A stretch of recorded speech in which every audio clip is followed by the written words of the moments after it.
mas obrigado, porque o Senhor está comigo. Aí eu me lembro que Jesus falou: digo-vos isso para que vos lembreis que no mundo tereis aflições, mas tenha bom ânimo. Sabe, ânimo é motivação. Ele está comigo, vai dar certo. Amém? Então, graças a Deus que venha do fundo do coração. Isso redunda em muitas bênçãos da parte de Deus para as nossas vidas. Amém? Eu quero trazer reflexão de um ensinamento de Jesus. E eu estava orando, e já semana passada eu já estava com esse texto. E eu falei: Senhor, eu não sei que tema dar para esse texto, porque ele está dentro dos ensinamentos de Jesus, que é aula aqui da FATEP, inclusive. Mas eu precisava de um tema para colocar. E hoje à tarde eu tinha pensado alguns temas, mas hoje à tarde eu falei: Espírito Santo, eu ainda não sei que tema dar. Não sei. E me veio a palavra: coloca o pródigo. Pródigo. Amém? Tem um artigo: o pródigo. Isso me trouxe paz. Então, esse tema de hoje vai chamar-se o pródigo. Amém, queridos? O pródigo. Eu sempre friso com vocês e quero que vocês considerem isso. Sempre que você lê um texto, você atenha-se ao seu contexto. Se você tiver condições de comprar uma Bíblia de estudo, compra aquela Bíblia de estudo pentecostal. Ela sempre vai trazer uma síntese do capítulo, do livro, sempre vai trazer um resumo. Então você vai: mas eu tenho uma Bíblia que ela tem no índice, ela tem uma síntese de todos os capítulos, nas suas subdivisões, tipo, capítulo 1, do versículo 1 até o versículo 20, trata desse assunto. Do versículo 21 até o versículo 3 do capítulo 2, trata desse assunto. Então você olha que vai ter essas subdivisões. Então, quando você vai ler o capítulo, você já sabe do que está se tratando. Ele sempre vai trazer um contexto histórico para vocês. Amém? Amém? Considere essas questões. Considere isso, porque senão você vai ler e você vai ter uma interpretação pessoal sua, mas não é a interpretação do texto. E nos 3 anos que Jesus ministrou, Jesus ele não pregou, Jesus ele ensinou. Amém, queridos? Ensinou. Há uma grande diferença entre ensinar e pregar. Ele ensinou. E as pessoas ficavam maravilhadas. Quem é esse que nos ensina como verdadeiro mestre? Então, a Bíblia, ela é para ser estudada. Leia, mas estuda um capítulo. Estuda um capítulo dela, do que você está lendo. Pega um capítulo ali, estuda ele. Eu já dei uma função essa semana para o irmão Ademir. Todo dia ele compartilha comigo o texto que nós lemos todos os dias. E essa semana eu falei: me dá o contexto histórico desse capítulo 2 de Sofonias. Me faça o contexto histórico. Não é só para ler, pensa no contexto histórico. Por que o profeta usou daquelas palavras? O que é que estava acontecendo espiritualmente?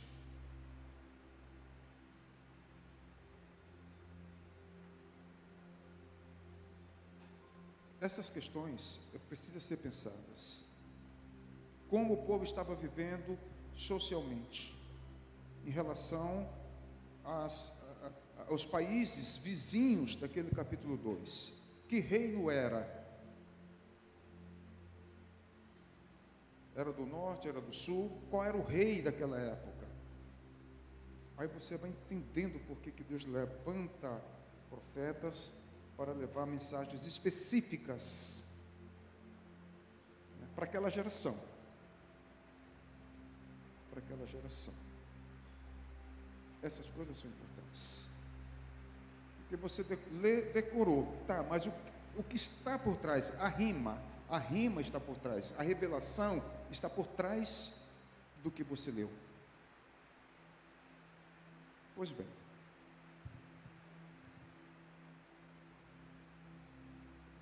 Lucas capítulo 15 tem 3 parábolas. Lucas capítulo 15 tem 3 parábolas.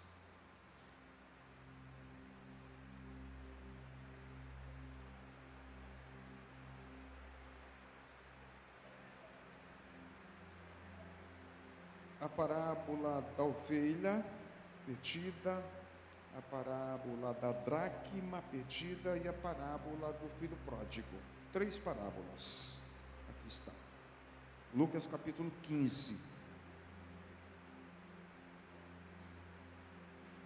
Parábolas são narrativas para ensinar verdades espirituais. Então Jesus queria ensinar verdades espirituais. Então ele usava essas narrativas, ele usava histórias do cotidiano para que as pessoas entendessem e compreendessem quais eram as verdades espirituais. Então, quando ele fala assim, um homem tinha 100 ovelhas, e quando ele contou as 100, só contou 99, faltava uma.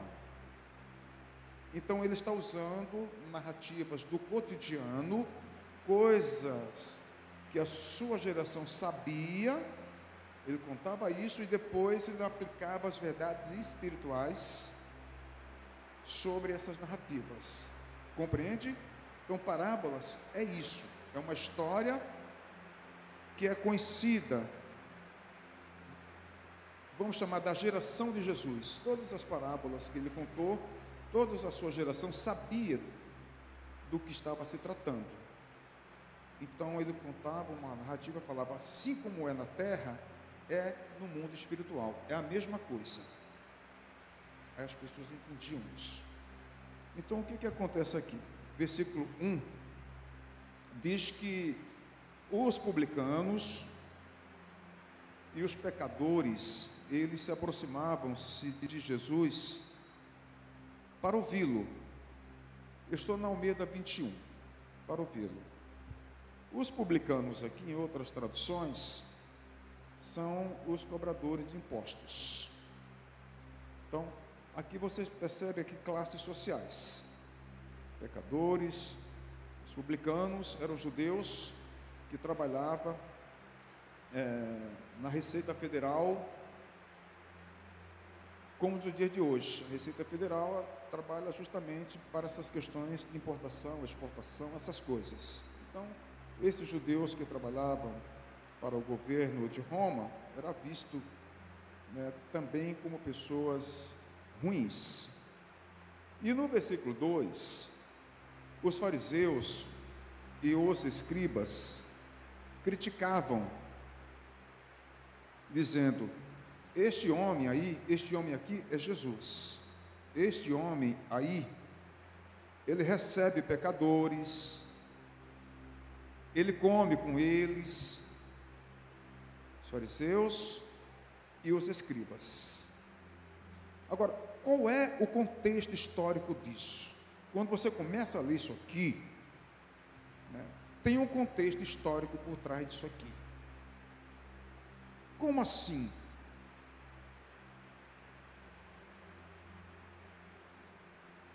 qual era a cena? A cena era as casas da Palestina, no tempo em que Jesus viveu, elas eram construídas com pedras para os operários, pedras, substituindo tijolos. Então era com pedras, chão batido, pequenas janelas na parte mais elevada, e ali dentro tinha um espaço um pouco mais elevado, como se fosse esse púlpito aqui. É como se o chão da casa fosse isso aqui, geralmente casas pequenas, de 15 metros quadrados. Tinha esse espaço aqui, e tinha um outro espaço mais elevado, aqui, para colocar os cabritos, para colocar as ovelhas. É esse ambiente que José e Maria usou para que ela pudesse gerar o nosso Salvador. Chama a manjedoura. Isso era dentro de um ambiente, dentro de uma casa, que tinha essa estrutura aqui. Amém, queridos?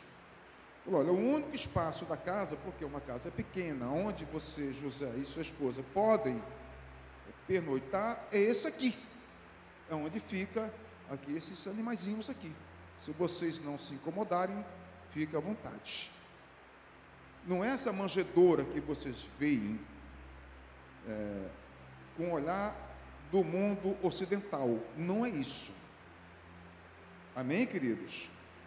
Então, dá para ver aqui, apagaram a luz, a parte interior de uma casa da Palestina, no tempo de Jesus. Vocês conseguem ver? Sim? Era isso aqui, ó. Exatamente isso aqui, ó. Tem um lavabo aqui, pedras, ou às vezes chão batido. Era isso aqui. E a outra parte que eu quero que me mostre, por gentileza, está vendo aqui como é por fora? Tem uma escadaria que vai pela parte externa, onde você tem acesso ali à laje. É exatamente isso, as casas em que Jesus morou, as casas onde ele se hospedou-se, era exatamente isso aqui. E essas casas, elas só eram ocupadas quando eles iam fazer as suas refeições ou quando eles iam dormir, porque eles passavam a maior parte do tempo trabalhando, passava a maior parte do tempo fora.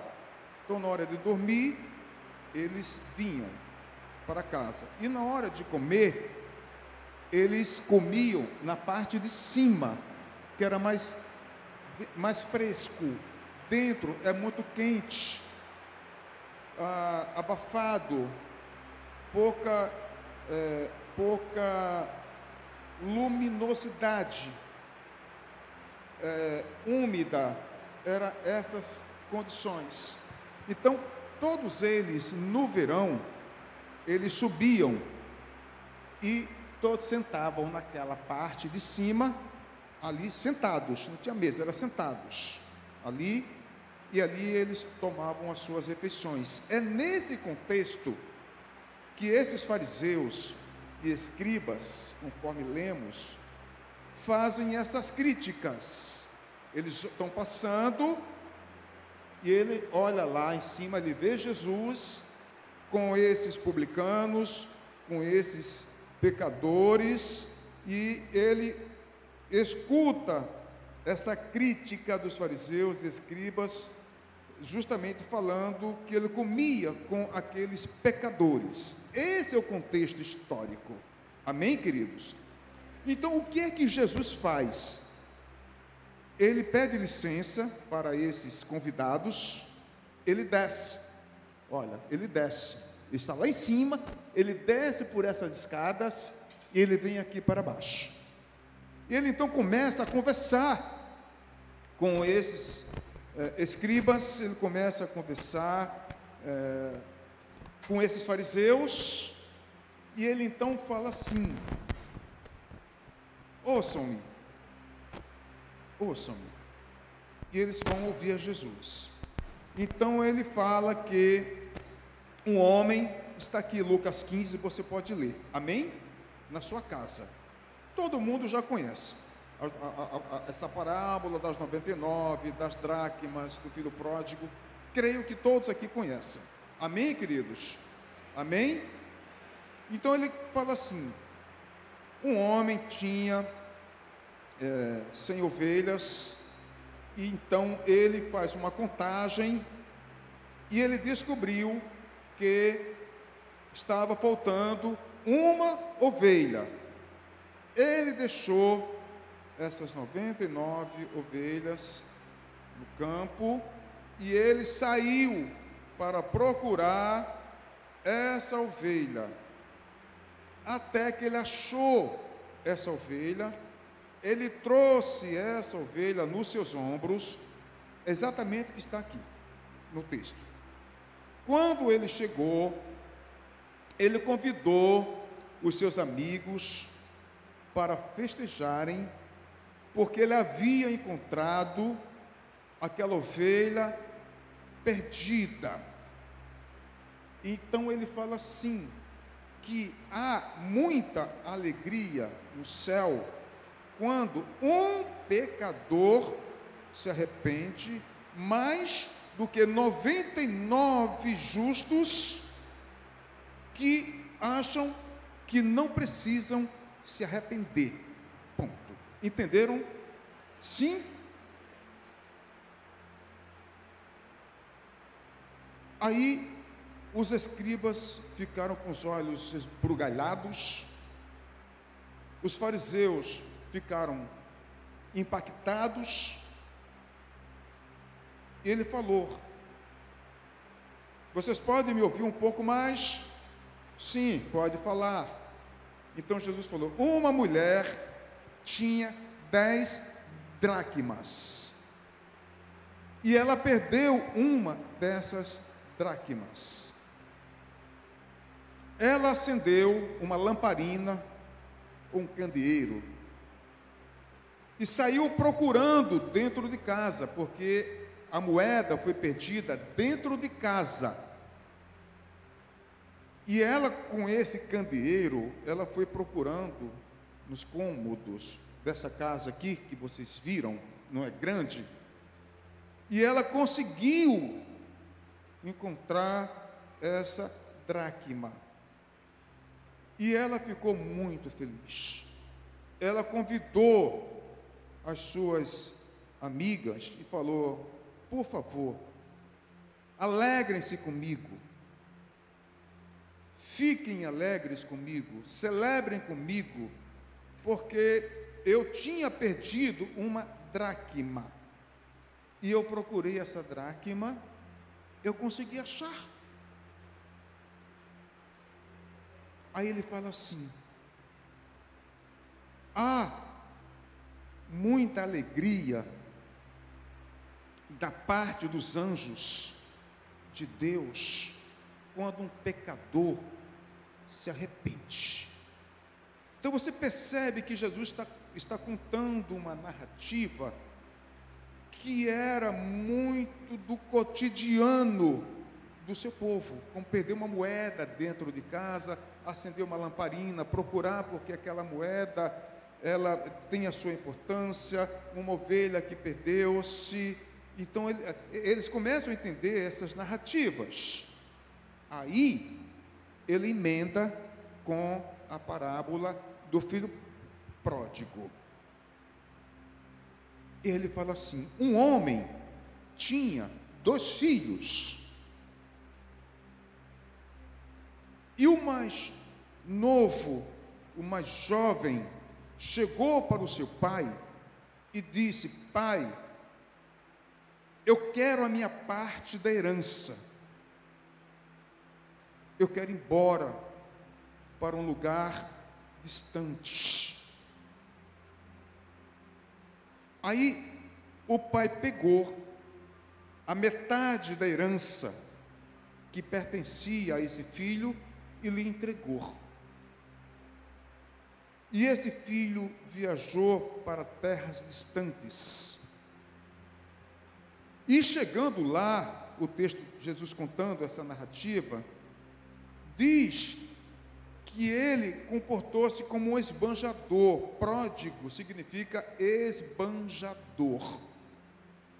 Que hoje, o Ângelo, que dia foi que o Ângelo deu aquele testemunho, gente? Foi no último domingo da campanha? Não, foi na sexta-feira da campanha? Foi isso mesmo, Ângelo? Ele trouxe agora uma palavra que precisa ser colocado no dicionário Aurélio, substituindo a palavra pródigo: ostentação. O Ângelo, ostentação. Então, essa palavra ostentação, hoje, é sinônimo de pródigo. Se quiser acender a luz, eu agradeço. É sinônimo de pródigo. Pródigo é exatamente isso. Vocês conhecem pródigos? Conhecem? As pessoas que gostam de ostentação? Exatamente. Ele gastou tudo. Eu estou só me reportando sobre a narrativa, porque você pode ver versículo por versículo. É muito rica em detalhes. Amém, queridos? Gastou tudo de maneira irresponsável. Em algumas traduções, como por exemplo Almeida 21, que eu gosto, está lá: tudo de maneira irresponsável. Gastou tudo. Tinha mais nada.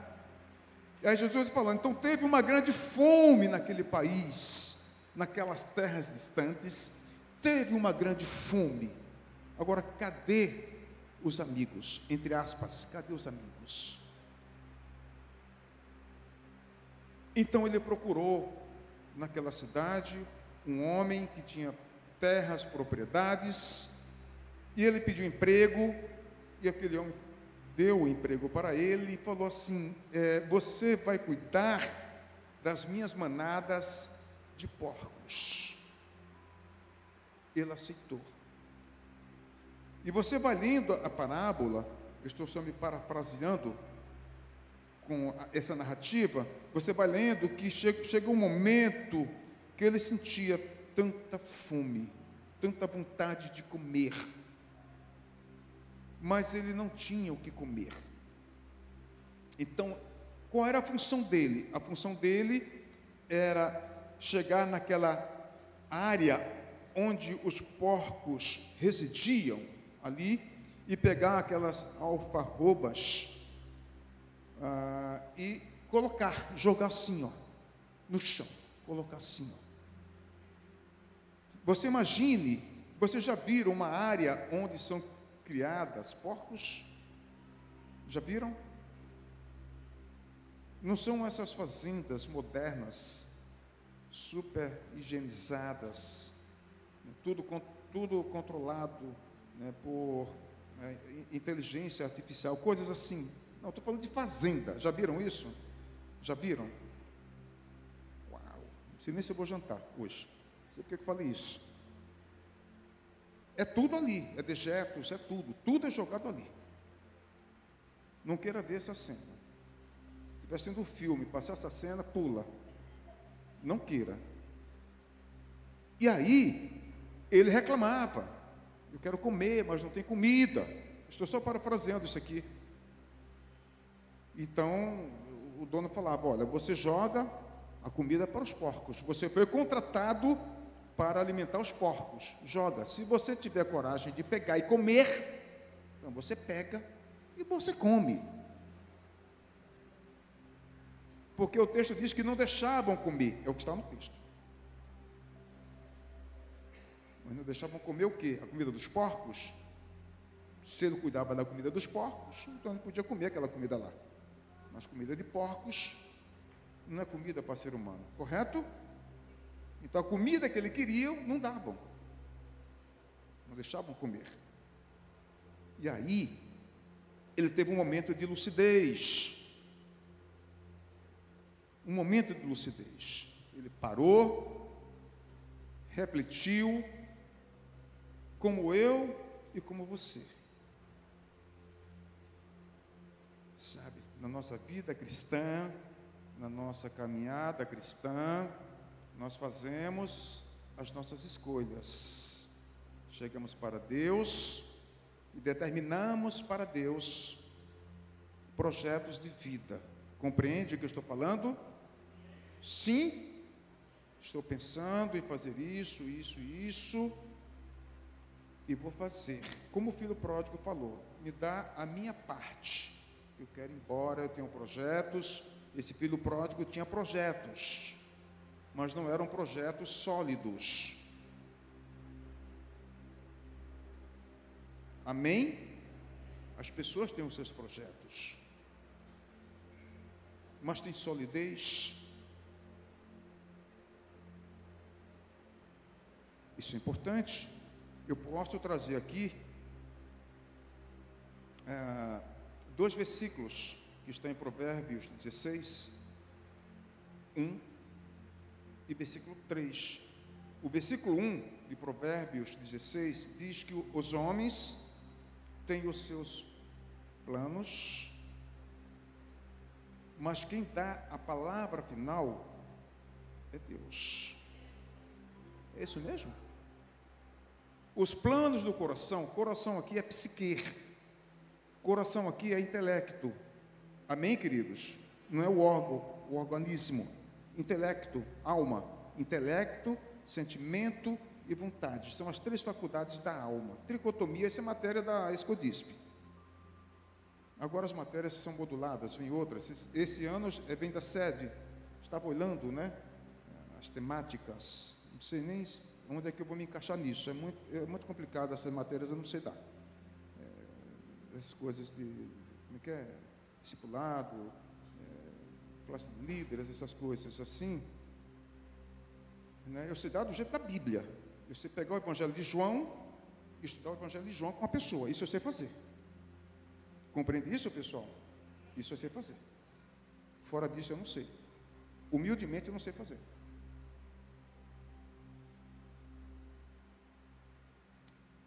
Aí está lá. Os planos do Ari pertencem ao Ari. Está vendo? Os planos do coração pertencem ao homem, ou seja, o meu homem interior pertence ao meu corpo físico. Amém? Então a minha mente pensa, meu coração pensa, esses pensamentos, se são sólidos ou não são sólidos, pertencem a mim. Mas a resposta da língua vem do Senhor. Ele sabe. Ele te deixa você viver a sua vontade permissiva. Não é a vontade perfeita. Porque ele sabe o que é melhor para você. É isso que está falando ali. A resposta da língua vem do Senhor. Ele sabe. Não é que Deus não vê o futuro. Deus sabe. E quem sabe não precisa ver. Já sabe. Estão com sono? Porque só eu estou falando e vocês ficam... Eu estou preocupado. Meu Deus, me ajuda, Jesus. Será que eu estou ajudando vocês ou estou atrapalhando?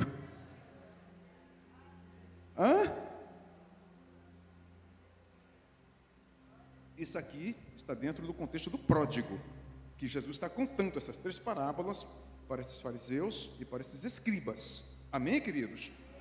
E vocês vão ver como é o final disso aqui. É bem impactante. Então, o pródigo era isso aqui. Deus já sabia que não ia dar certo. Já sabia. Sabe? já sabia que não ia dar certo. Como de fato não deu. Porque ele volta para casa. Ele fala, os servos do meu pai, eles vivem com fortunas, não falta nada para eles. Eu aqui, sofrendo, padecendo, nesse lugar estrangeiro, sendo humilhado. É aquele momento de lucidez que a gente tem, que eu tenho, que você tem. Em algum momento da caminhada, a gente tem esse momento de reflexão. Eu falei, eu vou voltar. E aí eu acho que nesse momento que ele diz que vai voltar, acontece o versículo 3. Eu acho que é nesse momento aí, bota o versículo 3.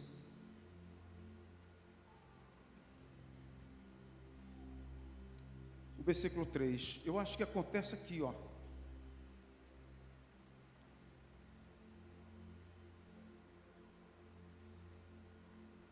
Entrega tuas obras ao Senhor. Obras aqui é o quê? O teu projeto de vida. Você não sabe se vai dar certo, não vai dar certo. Na sua mente, dá certo. Mas você conhece o amanhã? Porque se ele soubesse que aquele projeto de vida iria terminar como terminou, ele teria ido? Não teria ido. Entrega as tuas obras ao Senhor e os teus planos serão bem sucedidos. Em outras palavras, entrega o teu projeto de vida ao Senhor, apresenta a Ele, pede a bênção dEle, Ele vai abençoar e vai dar certo. É isso. Eu acho que foi nesse ponto aqui, porque no versículo 17 e 18 do capítulo 15, por gentileza, capítulo 15, tá? 17 e 18.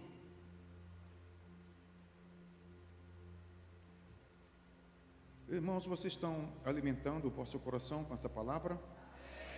Amém? Jesus falou, eu sou o pão da vida. Ele fala que quem comer desse pão nunca terá fome. Esse momento é o momento da mesa, onde Deus está aqui. Amém? Ele está sentado à mesa, e nós estamos sentados à mesa, e nós estamos nos alimentando da sua palavra, de maneira racional, culto racional, estamos nos alimentando, porque, na verdade, quem está falando conosco é a palavra. Eu só estou me reportando, mas é a palavra de Deus, e ela é o nosso alimento. Ele fala assim, ó, ele, porém, caindo em si. Está vendo aqui o momento? O momento que, em algum momento da nossa caminhada, a gente vai cair em si. Por favor, não esqueça nunca de Provérbios, capítulo 16, 1 e também 16, 3. Nunca, coloca isso, assim, na tábua, sabe, da tua consciência. Não esqueça disso. Aí ele disse, quantos empregados de meu pai têm fartura de comida e eu estou aqui passando fome? O próximo versículo. Vou me levantar, irei até meu pai e lhe direi, pai, pequei contra o céu e contra ti. O que ele está falando? Eu errei. Eu pensei que o meu projeto era um projeto sólido. Não deu certo. Eu fracassei. É nesse momento que se faz a conexão com versículo 1 de Provérbios 16, que você tem o seu plano, mas Deus tem a palavra final, com o versículo 3. Ele orou isso aqui. Sabe? Vou para a casa do meu pai, eu vou voltar para lá. Eu vou pedir desculpas, eu vou pedir perdão, eu vou me retratar, eu vou falar que fiz a escolha errada. Deus, será que o Senhor pode me dar força para recomeçar? Será que o Senhor pode me dar força para reconstruir a minha vida? Porque todo mundo tem o direito de reconstruir, todo mundo tem o direito de recomeçar.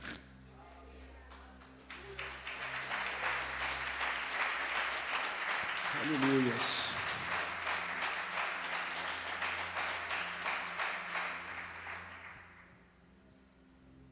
E o Espírito Santo de Deus falou, vai.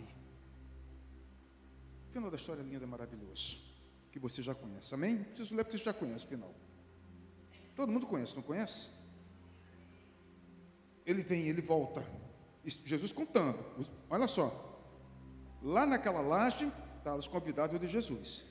Cobradores de impostos, os pecadores, lá de cima tudo assim, ó. Tudo olhando. E lá está Jesus serenamente, conversando com esses fariseus, não eram poucos, escribas. Estou olhando. Aí Jesus vai concluir. Ele fala assim, então ele voltou. E quando ele voltou, ele foi pedir perdão, desculpas para o seu pai.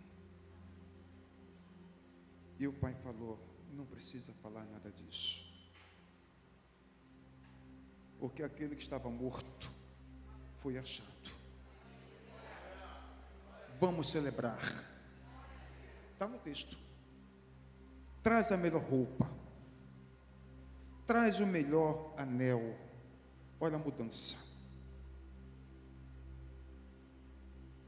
Quando a gente pede a Deus desculpas, quando a gente pede a Deus perdão, por entender que fomos precipitados, equivocados, sabe?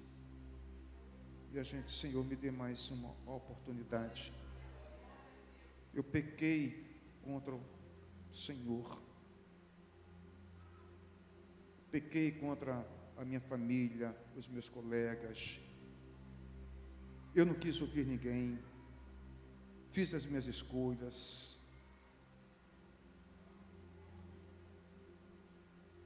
O pai falou, esquece o passado,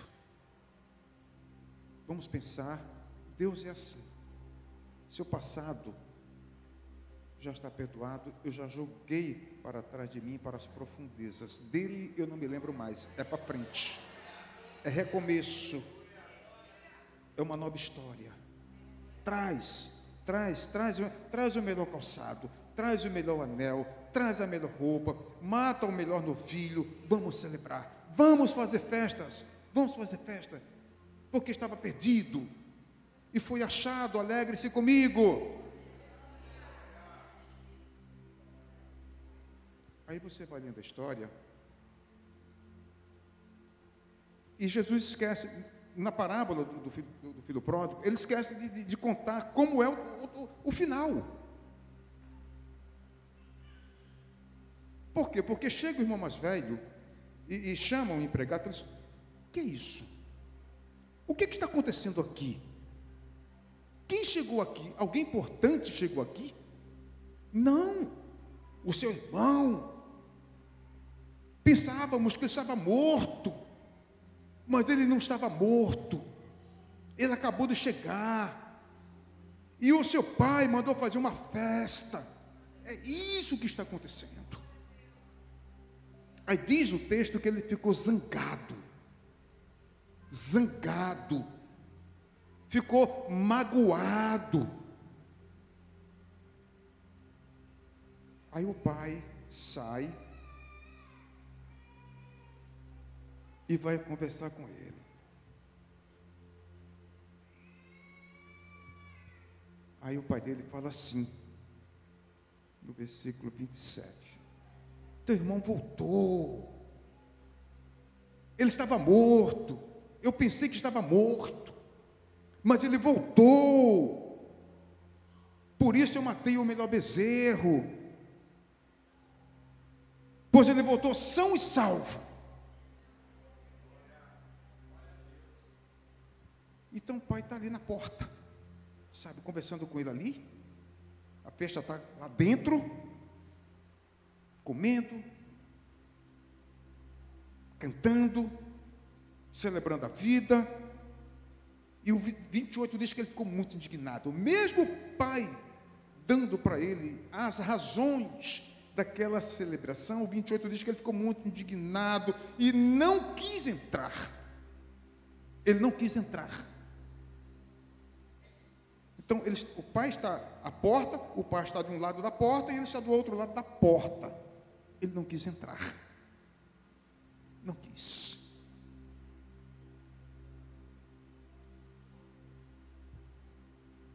Aí que está a importância do contexto. Porque é assim, desse jeito. Uma porta, o pai de um lado, convencendo ele com todas as argumentações, que ele deveria entrar e celebrar e se alegrar a vida, a salvação, mas ele não quis. Aí você fala, tá, mas como é que vai terminar essa história? Termina exatamente como começou. É o contexto que conta o final dessa história aqui. Quem era essa ovelha perdida?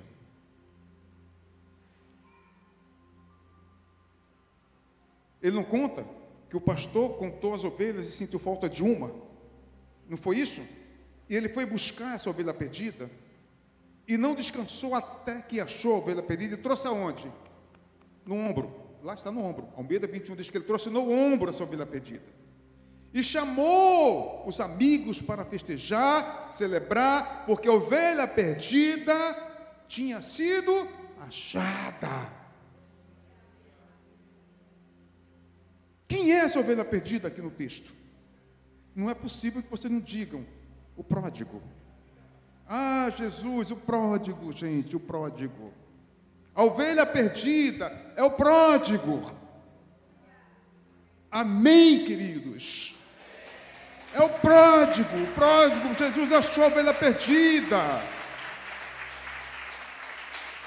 A ovelha que foi achada é o pródigo.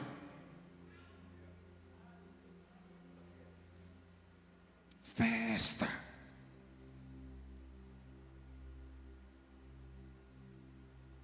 E a dracma? Quem é a dracma? Não é possível que vocês não digam o nome. Não é possível. Estou suado aqui, me esforçando. Quem era essa dracma? Quem? O pródigo é a ovelha, queridos.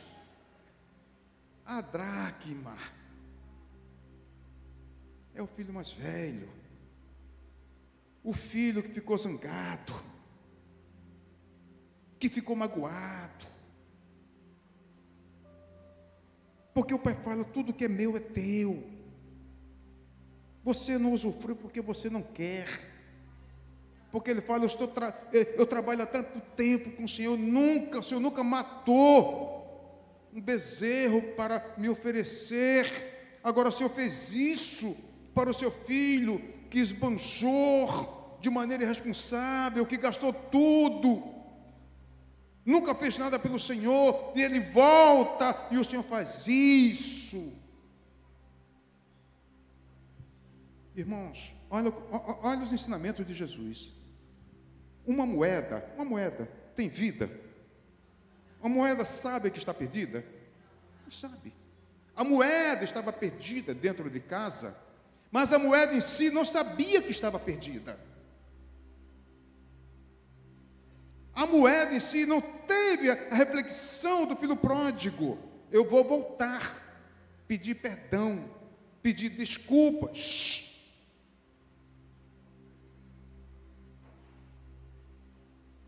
O que significa isso? Significa dizer, é o que Jesus está falando, isso para os fariseus e escribas, os doutores da lei. Vocês são os guardiões da lei. Vocês dão testemunho de Deus, mas Deus não dá testemunho de vocês. Vocês estão mortos, presentes no corpo, mas ausentes do espírito. Vocês estão mortos. Vocês são dracmas. Então, dentro da casa de Deus, tem lá fora os pródigos. E dentro da casa de Deus, tem as dracmas. Essas pessoas que são religiosas. Pessoas que não nasceram de novo. Pessoas que não nasceram da água e do Espírito. Pessoas que não foram geradas do Espírito Santo de Deus. Pessoas que vivem na carne, com o coração cheio de mágoa, com o coração cheio de ódio, coração cheio de ressentimento, que fala de Deus, mas são como dracmas, estão perdidas dentro da própria casa de Deus.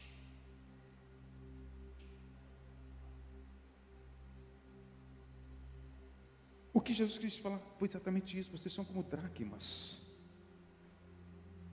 O que vocês estão fazendo no templo?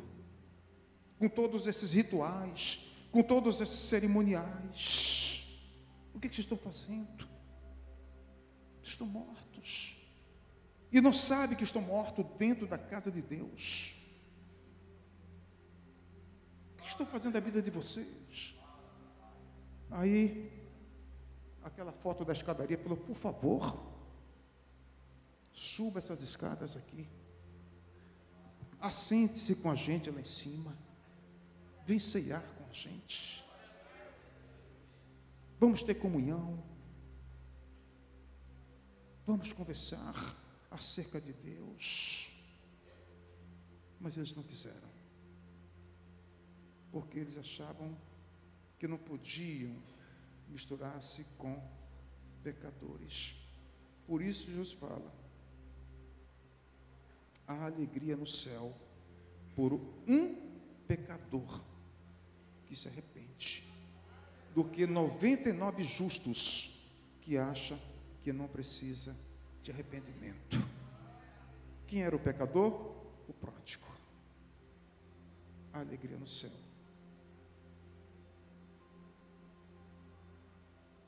Sabe? As 99 ovelhas, no contexto, os escribas, os fariseus, os saduceus e todos aqueles judeus religiosos que achavam que por ser filho de Abraão não precisava mais se ajoelhar aos pés do Senhor Jesus. Como bem disse Paulo em 2 Coríntios capítulo 2, versículo 9, 10, 11, ele fala que chegará um tempo que todo joelho se dobrará e toda língua confessará que Ele é o Senhor.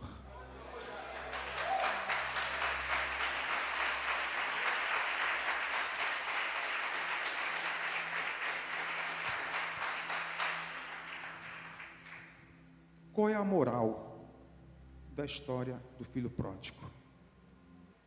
A moral é que,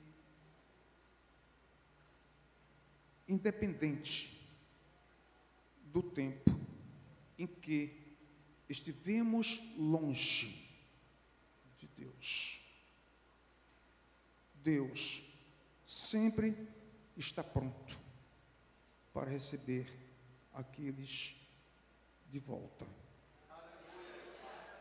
E receber, não como servos, mas receber como filhos e filhas amadas. Amém, amém e amém.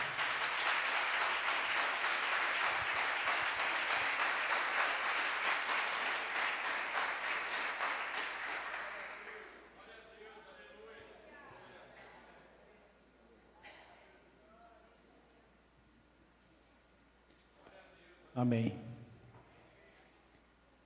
Mais claro do que isso, só um copo de uma água cristalina.